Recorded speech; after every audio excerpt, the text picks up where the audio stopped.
revered symbol of humanity's most dangerous secret, the forbidden barrier that science must never cross. Hey guys, thank you for joining me again for another classic film this time. Or maybe this is even more of a cult film. The Return of Dr. X is from 1939, which is the same year that Wizard of Oz came out. This is a much smaller budget film, black and white. It's a B movie, so it's fairly short. It's about a minute or two over an hour, and it's kind of an obscure film, really. It's a science fiction story, and a reporter and his friend, who's a doctor, investigate two murders that involve people of a certain blood type who were found exsanguinated. The film is one that you really could take or leave it, but it's one that's worth watching for a really early Humphrey Bogart performance before he really found his feet in the studio system. So there was a point in time when no one quite knew what to do with Humphrey Bogart. So some of his early films are a little sort of odd. He feels a bit miscast. So in this film, he plays a mad scientist type of character, and this is the only film in which he starred that was a horror film or science fiction. Later in his career, he came into his own and found his feet a lot more in films like Casablanca and Maltese Falcon, and he went on to become a film noir icon. These films, became classics of the genre, and he basically disowned some of these early things the studios kind of forced him into doing. But I think it's really interesting to look back and take a look at these performances anyway, not just of his, but of other people's under the studio system. Basically, back in the day, when you worked in movies, you were hired by a studio and you were under contract to them. So, for example, if you worked for MGM, it would be very rare for you to work for another studio unless they sort of lent you out. And you were put on a weekly salary, which wasn't always great for actors. Sometimes they would earn, say if they got $100 a week, the studio might be making like tens of thousands of dollars off them, but only giving them a very small fraction of what the box office kind of receipts were. And the studio, you were contracted into doing what the studio wanted you to do. So often they would find a genre for a person and then build a character for the public around that persona. And then that person would just play that type. So you might just play comedy or just play heroes in adventure films or something like that. And it was very difficult for actors sometimes because they might not see themselves as being a tough guy or just wanting to play one type of role.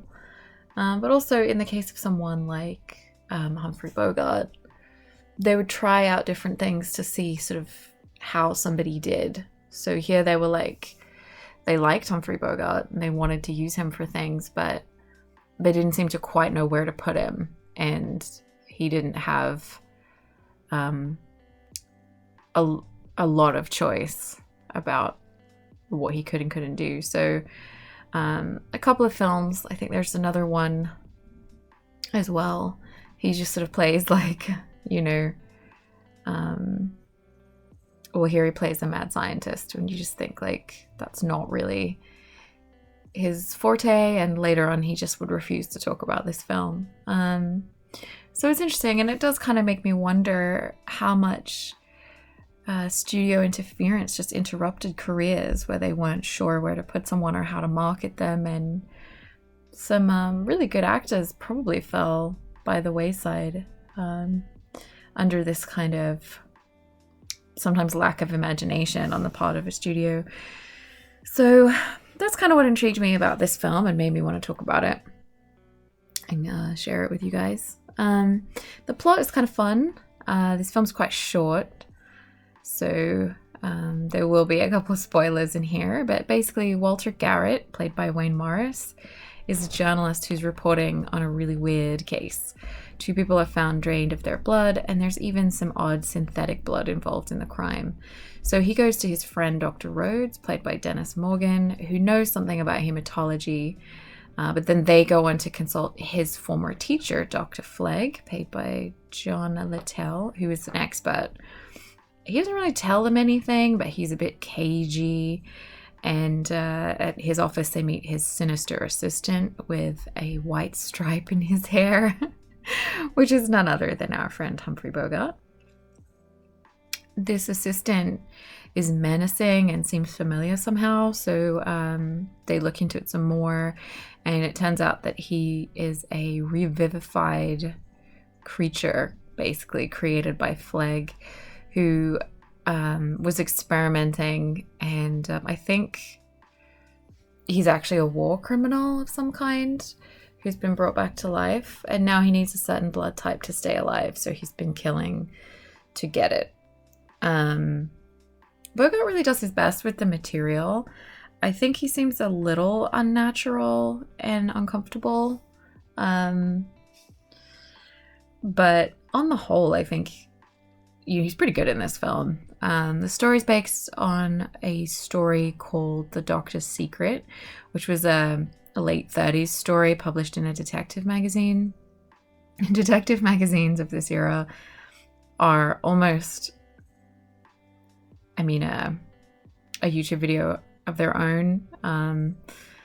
But they did publish some interesting stories. A lot of them are very lurid and things like that. The return part of the title of this film is actually just a shameless cash-in. There was a film called Dr. X that came out in 1932, and it did okay at the box office. So they kind of hoped people would see this as like a, want to see this film because it's a sequel, but it's not actually linked in any way. Interesting little fact about this film was that it was the directorial debut of Vincent Sherman. He worked with Bogart again on All Through the Night. He also directed Affair in Trinidad, and he was active as a director in film and TV into the early 80s. So he had quite a long career. Little special mention to Rosemary Vance. She plays a damsel in distress who has the right blood type. So that kind of just a fun little thing in this film. On the whole, it's not a bad film. It's kind of like a fun watch. It has that studio horror vibe of the kind of classic horror films of this era, like the white stripe in Bogart's hair, for example. So it's good fun, but it's kind of a little movie with Bogart playing against type, and I think if he hadn't gone on to do bigger things, this would probably just be a forgotten film, really. But if you're a fan of Bogart or old-fashioned horror, it's a fun, black and white film to look up, and it's only about an hour long. The idea of a dark and evil madman brought back to life who terrorizes the town, I think that's a really fun, plot for a film. So yeah, Bogart would probably prefer that you didn't watch this film. Like I said, he refused to talk about it later on. But I kind of like it all the same. So one for you fans out there. And that's pretty much it. Thank you for watching and joining me on my little short journey this time. Normally I have a little bit more to say, but this film is quite short. So yeah, see you in the next video.